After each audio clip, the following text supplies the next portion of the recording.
نحمده ونصلي على رسوله الكريم اما بعد فاعوذ بالله من الشيطان الرجيم بسم الله الرحمن الرحيم رب اشرح لي صدري ويسر لي امري واحلل عقدة من لساني يفقهوا قولي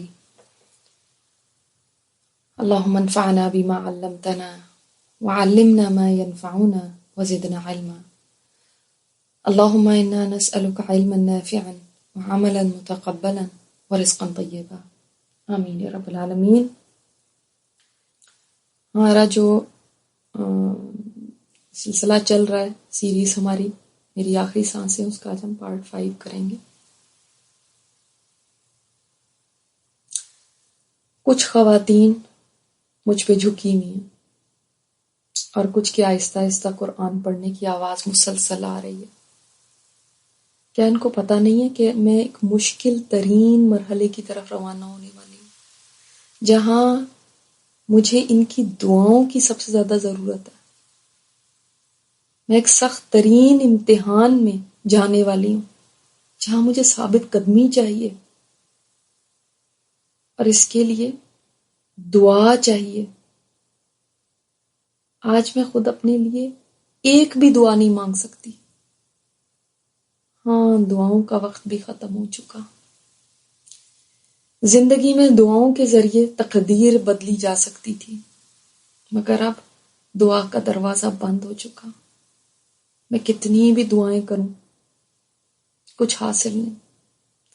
توبہ کا دروازہ بند ہو چکا، میں کتنی بھی توبہ کروں کوئی قبولیت نہیں۔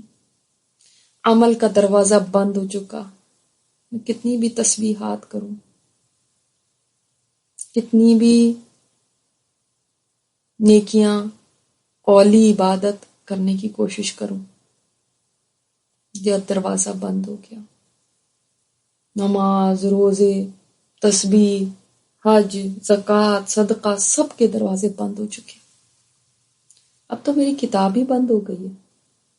اب یہ روز حشر ہی کھلے گی تو پتہ چلے گا کتنا کما کے لائی۔ اگر میں خود اپنے لیے دعا مانگ سکتی ہوتی تو رو رو کے چیخ چیخ کے دعائیں کرتی، ایسے دعا کرتی جیسے میں نے ساری زندگی کبھی نہیں کی۔ اگر آج میں معافی مانگ سکتی ہوتی تو اپنے شوہر سے معافی مانگتی، جو ابھی ابھی مجھے دیکھ کے پلٹے ہیں، کیونکہ میرا آخری عمل بھی ان سے لڑائی جھگڑا تھا۔ زندگی میں معافی مانگ لیتی تو کام بن جاتا۔ اب تو جہاں جا رہی ہوں وہاں کوئی بھی معاف نہیں کرے گا کسی کو، وہاں تو ہر کوئی نیکی ڈیمانڈ کرے گا اور نیکی دے کر اپنی جان چھڑانی پڑے گی۔ کتنے ہی لوگ رہ گئے جن سے معافی مانگ کے میں اپنا حساب کتاب دنیا میں کلیئر کروا سکتی تھی۔ یہاں پر تو 2 آنسو بہاتی تو وہ ترس کھا کے مجھے معاف کر دیتے، وہاں کون ترس کھائے گا؟ اور میں نے زندگی میں کبھی پرواہ بھی تو نہیں کی تھی کہ جن کو ناراض کیا تھا ان سے جا کے سوری کر لیتی، ان کو منا لیتی۔ اور اس سب کی وجہ صرف ایک ہی ہے، اور وہ یہ ہے کہ میں نے کبھی جانے کو یاد ہی نہیں کیا۔ ہمیشہ جینے کو یاد رکھا، جانے کو نہیں۔ کبھی جانے کو یاد رکھ کے زندگی گزاری ہوتی تو آج بالکل بدلی بھی حالت ہوتی۔ دنیا کی رنگینیاں، وہاں کی مصروفیات، مشغولیات اتنی ہوتی تھیں کہ کبھی احساس ہی نہیں ہو پایا کہ مجھے جانا بھی ہے۔ خوش نصیب ہیں وہ لوگ جو زندگی میں یہ احساس پا لیتے۔ آپا کا کرتی تھی، ہمارے پیارے نبی صلی اللہ علیہ وسلم نے فرمایا، لذتوں کو توڑنے والی کو کثرت سے یاد کیا کرو، یعنی موت کو۔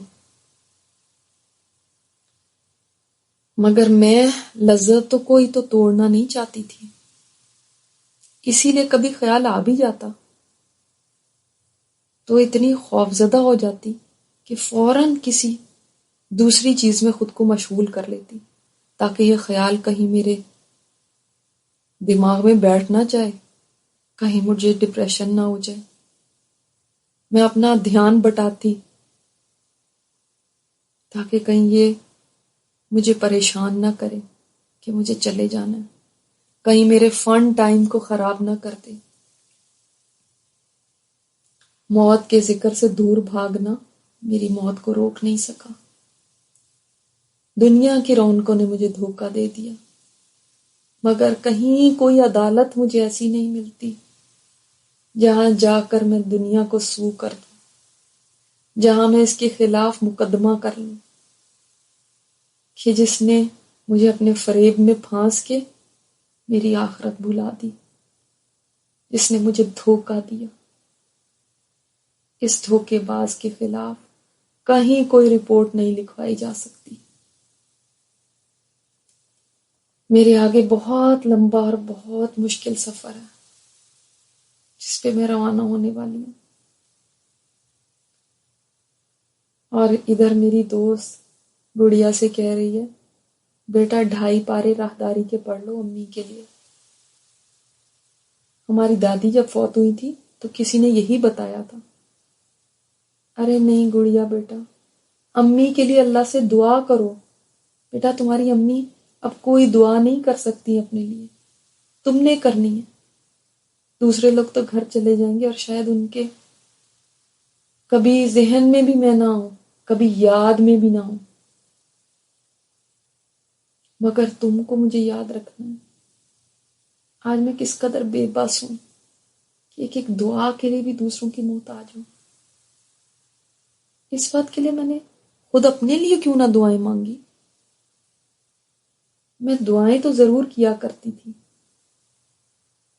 مگر اس وقت کی دعا کرنے کا کبھی زیادہ خیال نہیں آتا تھا. میرے تابوت کو اب اٹھایا جا رہا ہے.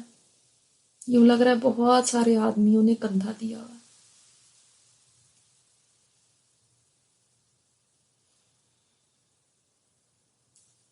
یہ آخری سفر ہے جس پر میں جا رہی ہوں. اب میں اس دنیا سے رخصت ہو رہی ہوں، کبھی بھی واپس نہ آنے کے لیے. میری روح کی روانگی تو ہو چکی ہے، اب یہ جسم کی روانگی ہو رہی ہے. ہائے کہاں ہے میرا گھر، میرا بینک اکاؤنٹ، میرا زیور، میری چیزیں جن کو میں کسی کو ہاتھ نہیں لگانے دیا کرتی تھی، میری پراپرٹی کے کاغذات جن کو سنبھال سنبھال کے رکھتی تھی. آج کے بعد ان میں سے کسی چیز کو بھی نہیں دیکھوں گی. یہ سڑکیں، یہ گلیاں، یہ بازار، یہ میرا شہر، یہ جگہ، کبھی بھی یہاں لوٹ کے نہیں آنا. کبھی یہاں چلوں پھروں گی نہیں. یہ تو واقعی مسافر خانہ تھا جہاں میں کچھ دیر کو ٹھہری اور اب کبھی واپس لوٹنے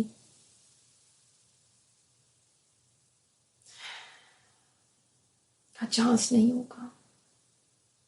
ہمیشہ کے لیے روان کیے.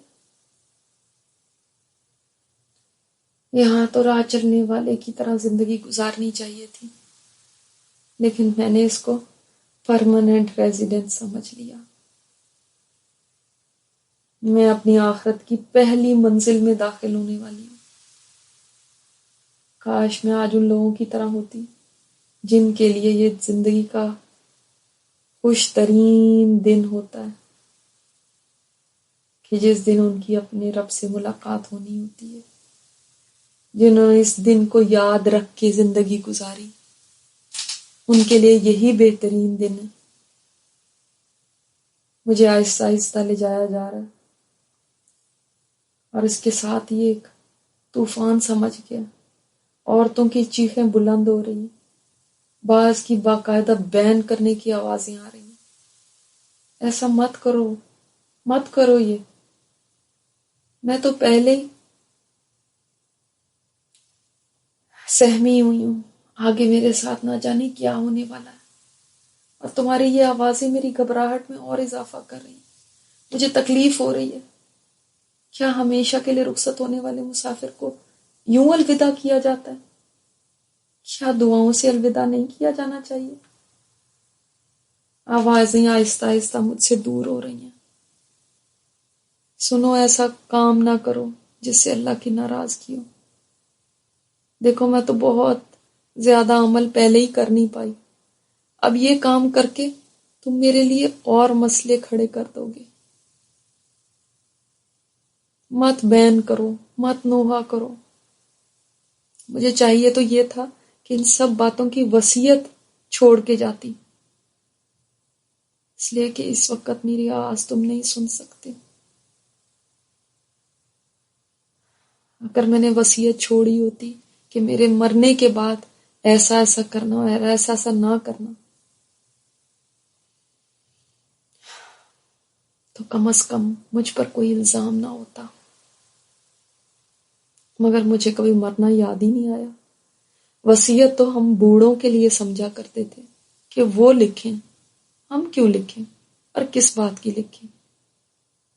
ہم یہ بھی سمجھا کرتے تھے کہ مال کی وصیت صرف کی جاتی ہے. یہ نہیں پتا تھا کہ جو تاکید بھی کرنی ہے اس کی وصیت تو کروں. تمہارا بیان کرنا میرے لیے مشکلات میں اضافہ کرے گا.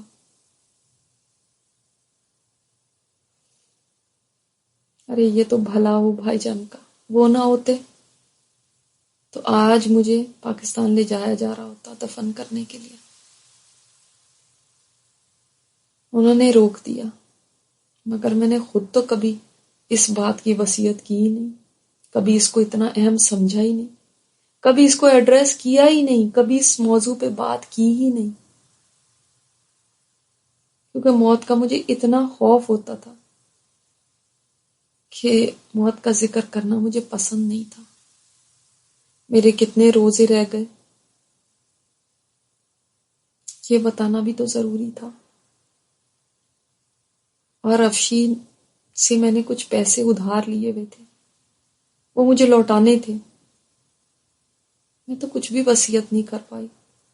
اس سال حج پہ جانے کا ارادہ تھا، میں نے نیت بھی کر لی تھی. اب کوئی میری طرف سے حج ادا کر دے، مگر اب کون کرے گا؟ میری آواز کیسے پہنچے ان تک؟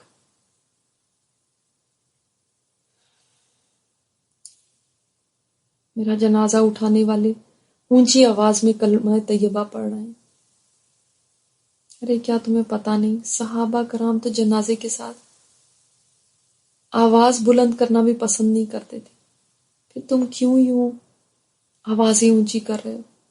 تم چپکے چپکے میرے لیے دعائیں کیوں نہیں کرتے؟ کیونکہ وہی میرے لیے بہترین تحفہ ہے. میرے تابوت کو گاڑی میں دھکیل دیا جا رہا ہے اور دروازہ بند ہونے کی آواز آ رہی ہے. گڑیا اللہ حافظ، امی خدا حافظ، میری دوستو خدا حافظ. میں تم سب سے کہا کرتی تھی کہ مجھے دعاؤں میں یاد رکھنا. اب سوچتی ہوں اس وقت تو میں خود اپنے لیے بھی دعا کر سکتی تھی، مگر اس وقت مجھے سب سے زیادہ تمہاری دعا چاہیے. اب میں تمہیں کہہ نہیں سکتی، یاد کروا نہیں سکتی.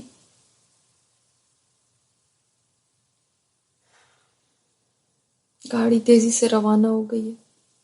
یہ کیسا انوکھا سفر ہے، نہ آج سے پہلے کبھی ایسا سفر کیا، نہ دوبارہ کروں گی. اگر کسی کے بس میں ہو تو یہ سفر کبھی نہ کرے. مگر انسان بھول جاتا ہے کہ ایک طاقت اوپر ہے جو انسان کو بے بس کر دیتی ہے.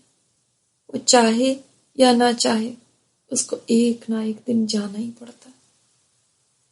اور یہی بات تو بار بار بھول جاتی ہے.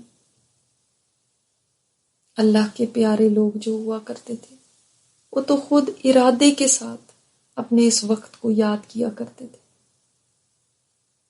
اس کا ذکر روزانہ کرتے تھے اور کوشش کرتے تھے کہ اس کو یاد رکھیں. اور ہم جیسے لوگ روزانہ اس کو بھولانے کی فکر میں رہتے تھے اور کوشش کرتے تھے کہ بھولا ہی رہے. حالانکہ اگر میں اس وقت کو یاد رکھتی تو میری تو دنیا کی ساری پریشانیاں مجھ پہ کتنی آسان ہو جاتی. وہ مسئلے جو میں نے زندگی اور موت کے مسئلے سمجھے ہوئے تھے، وہ مسئلے جو مجھے اتنے بڑے دکھائی دیتے تھے، ارے وہ تو کوئی مسئلے ہی نہیں تھے. اصل مسئلہ تو یہ ہے جس سے میں آج گزر رہی ہوں. وہ کیا مسئلے تھے؟ ہاں، وہ کیا مسئلے تھے کہ جن کے بعد نیند آ جایا کرتی تھی. وہ کیا مسئلے تھے کہ جن کے بعد پھر ہم ہنستے کھیلتے پھرتے تھے. وہ کیا مسئلے تھے کہ جن کے بعد ہم پھر کھایا پیا کرتے تھے. یہ مسئلہ تو یہ ہے سب سے بڑا مسئلہ، جس میں کوئی پڑ گیا تو کبھی سکھ نہیں دیکھ سکے گا. یہ ہے اصل مسئلہ. ہم نے کن مسئلوں کو، کن پریشانیوں کو اپنے اوپر مسلط کیا ہوا تھا. میرا تو حال یہ تھا کہ فکروں اور پریشانیوں میں اتنا اپنے آپ کو ہلکان رکھتی تھی. آج دیکھو سب مسئلے، سب ٹینشن، سب فکریں موت کے آگے کتنی بے معنی سی ہو چکی ہیں. اب تو عجیب لگتا ہے، ہنسی آ رہی ہے مجھے. یہ کیا میں ان چیزوں پہ پریشان ہو رہی تھی؟ اگر مجھ پہ ساری زندگی میں بھی کوئی مسئلہ نہ آتا، کوئی غم نہ آتا، کوئی مشقت نہ آتی، پھر بھی موت کی سختی جس سے میں گزر چکی ہوں اور نزا کی حالت جو میں نے دیکھی ہے، وہ اتنی کافی تھی کہ ساری زندگی کی لذتوں کو ختم کر دیتی. جس کا شعور ہی نہیں تھا مجھے، جس کے لیے میں نے کبھی دعا ہی نہیں کی تھی.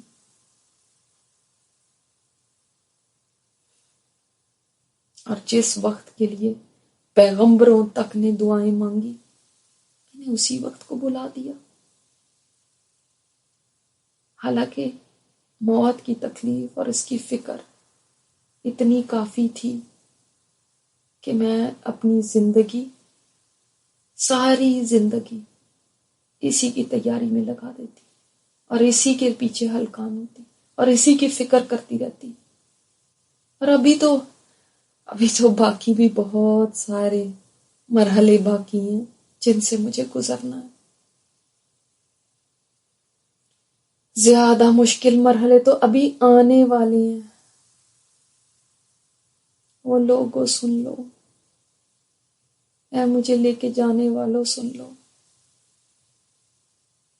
اگر دنیا میں کوئی آفت نہ بھی آئے، تمہاری زندگیاں ہنسی خوشی گزر رہی ہوں، تب بھی سن لو، موت اتنی بڑی آفت ہے کہ جو کافی ہے تمہاری غفلتوں کو دور کرنے کے لیے، تمہارے لہو اور لعب سے تمہیں نکالنے کے لیے. میری طرف دیکھو، میری عمر ختم ہو گئی تھی مگر میری خواہشات ختم ہونے کا نام نہ لیتی تھی.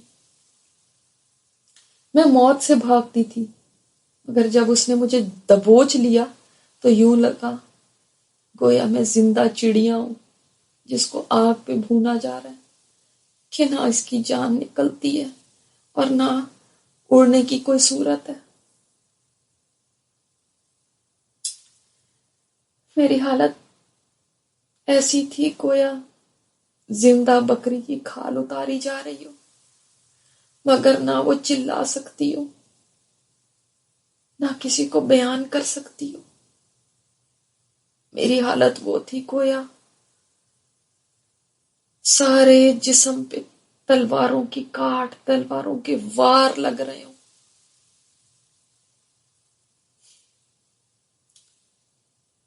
لیکن نہ مقابلہ کر سکتی اور نہ دوڑ سکتی.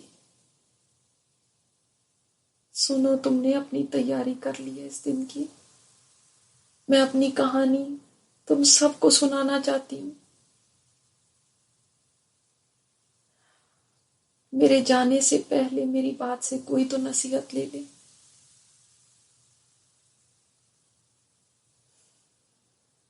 دیکھو ایک مردہ لاش تمہاری گاڑی میں پڑی ہے، اس کو دیکھ کر ہی موت کو یاد کر لو، اور سنو میری جیسی غلطی نہ کرنا، تم اپنے وقت کو نہ گنوا دینا جیسے میں نے گنوا دیا، اپنی غفلت اور اپنی سستی کی وجہ سے۔ کاش گناہوں کا بخشنے والا اب میری مغفرت کر دے۔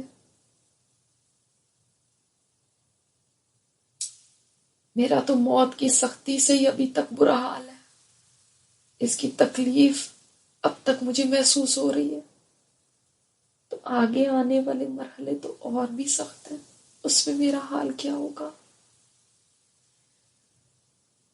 اور یہ سب کچھ مجھے اکیلے ہی سہنا ہے۔ جب میرے کمرے میں ہجوم تھا تب بھی موت کی سختی میں اکیلی تھی، جب مجھے غسل دیا جا رہا تھا تب بھی میں اکیلی تھی، اور آج بھی دیکھو اکیلی ہی قبر کی طرف جا رہی ہوں۔ دنیا کی سب رونقیں آج پیچھے رہ گئی ہیں، دنیا کے سارے کام دھندے کتنے دور ہو چکے ہیں۔ میں کتنی بزی ہوتی تھی، سب سے کہتی بھی تھی میرے پاس ٹائم نہیں ہے۔ دیکھو اب میرے وہ سارے کام کون کرے گا؟ سب کام ہوں گے، سب کچھ چلتا رہے گا، ہر چیز ہوتی چلی جائے گی، بس ایک میں نہیں ہوں گی۔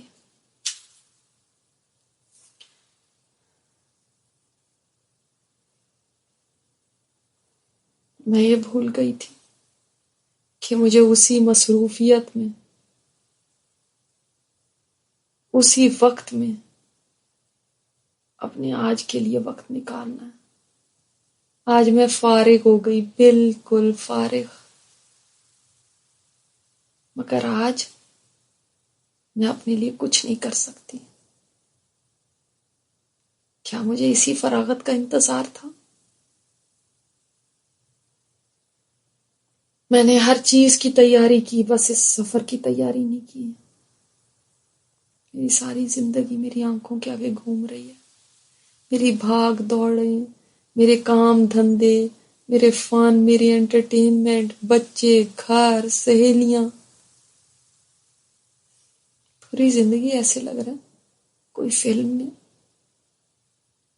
جو پلک جھپکنے میں گزر گئی۔ میں 40 سال سے اوپر ہو گئی، مگر یوں لگ رہا ہے چند گھنٹوں کی زندگی گزاری ہے۔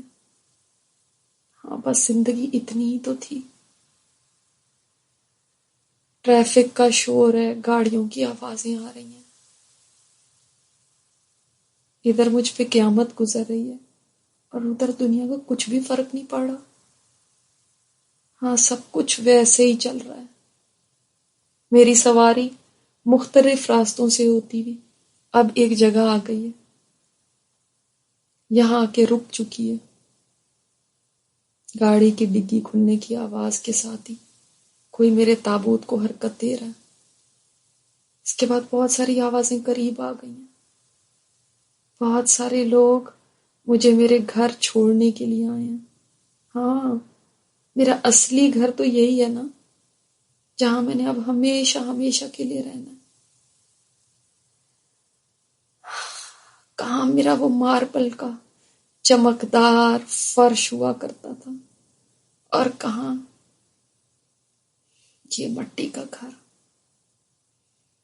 کہاں میرا وہ مینشن تھا اور کہاں یہ 2 گز کا گھڑا، کہاں میرا روشن کمرہ ہوتا تھا اور کہاں یہ اندھیری جگہ، کہاں میں رونقوں اور محفلوں میں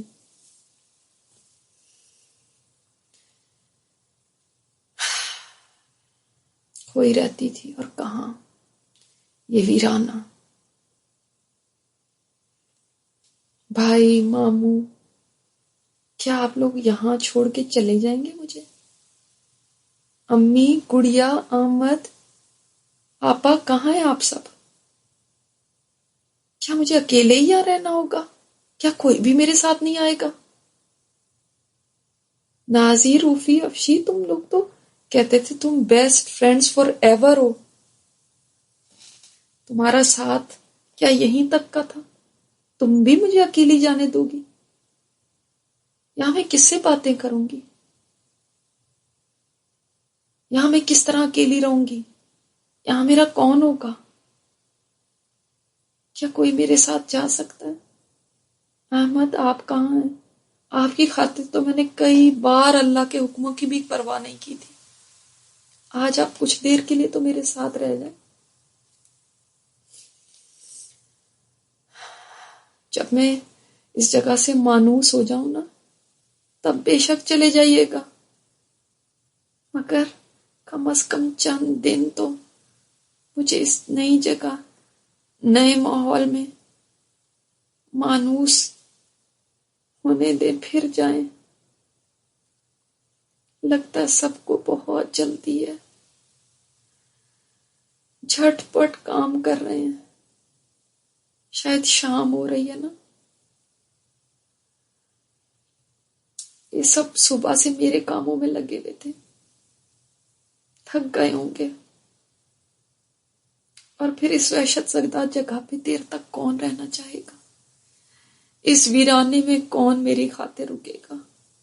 یہاں تو مجھے تنہا ہی رہنا ہے.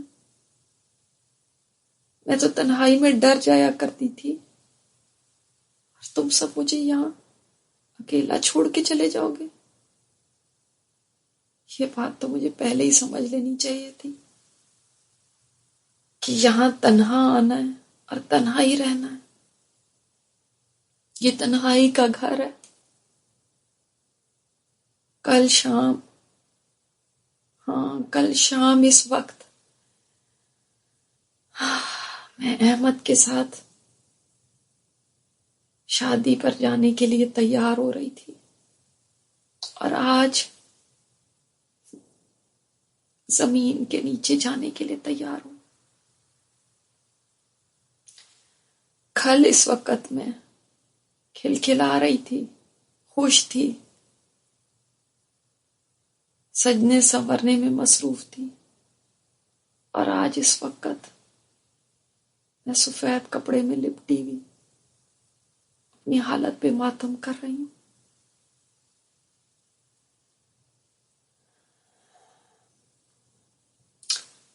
کل اس وقت میں سو رہی تھی. ہاں وہ سونا ہی تو تھا، غفلت میں، غفلت کی نیند سو رہی تھی، اور آج مر کے میں ہوش میں آ گئی.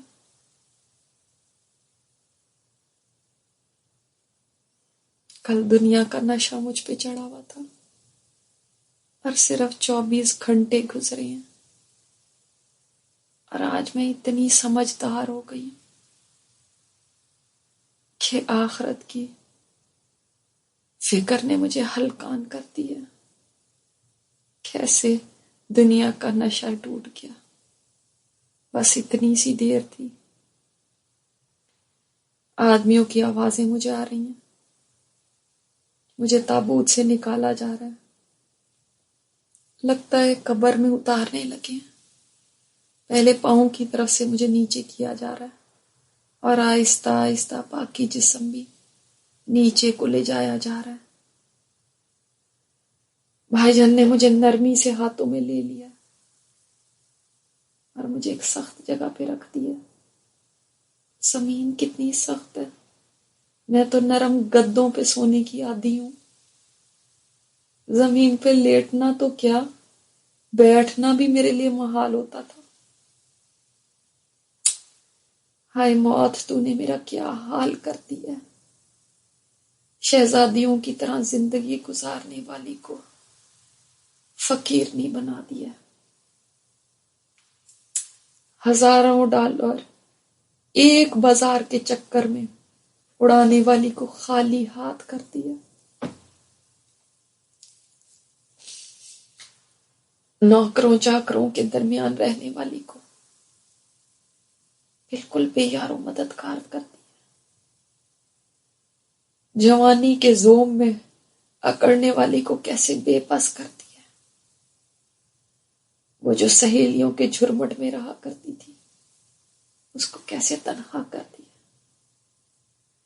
اور ایکڑوں پہ محیط جس کی پراپرٹی تھی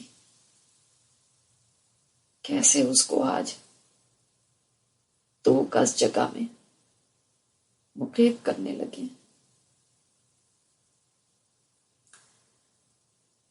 اے زندگی تو کتنی جلدی مجھ سے منہ پھیر گئی۔ بھائی جان مجھے رکھ کر گڑھے سے نکل رہے ہیں، آپ بھی چلے جائیں گے؟ آپ کو پتہ ہے مجھے کیڑوں سے کتنا ڈر لگتا ہے، اور اس کیڑوں کے گھر میں آپ مجھے اکیلا چھوڑ کے جا رہے ہیں۔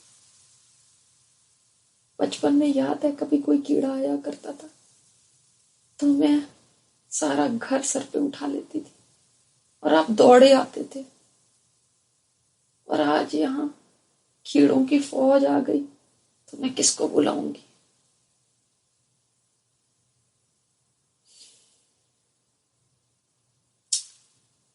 میرے جسم پر مٹی ڈالی جا رہی ہے، اور بعض لوگ تو اتنی زور سے ڈال رہے ہیں کہ میرا چہرہ ہل جاتا ہے۔ یہی چہرہ ہے نا کہ میں اس پہ ذرا سی ڈسٹ برداشت نہیں کرتی تھی، اس کو خوب سنوارتی تھی، خوب اس پہ خرچہ کرتی تھی، کبھی دھوپ سے بچاتی، کبھی پولوشن سے بچاتی، کبھی جھریوں سے بچاتی، اس کو جوان رکھنے کے لیے میں کتنی محنت کرتی تھی۔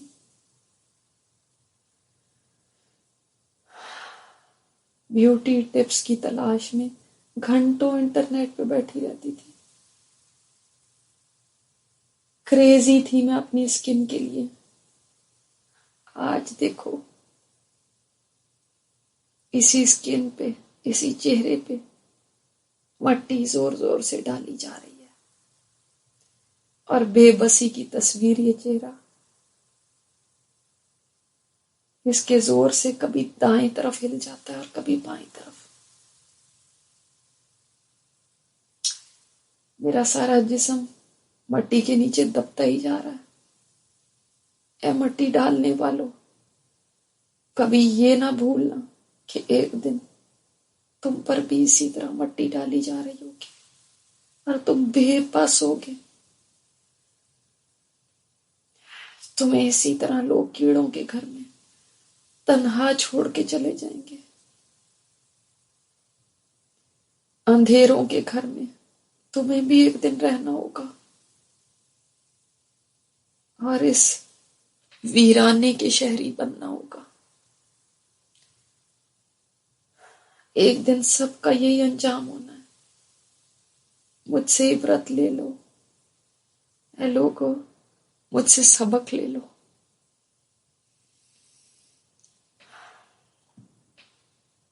یہاں تک آج کی ہماری آپ بیتی مکمل ہوئی۔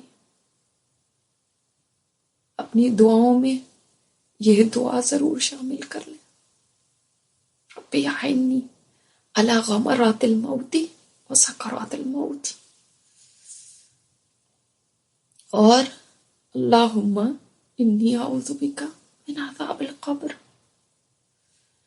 موت کی سختیوں، اس کی ڈبکیوں اور بے ہوشیوں سے یا اللہ اس وقت میری مدد فرمانا، اور دوسری کہ اللہ مجھے قبر کے عذاب سے اپنی پناہ میں لے لینا۔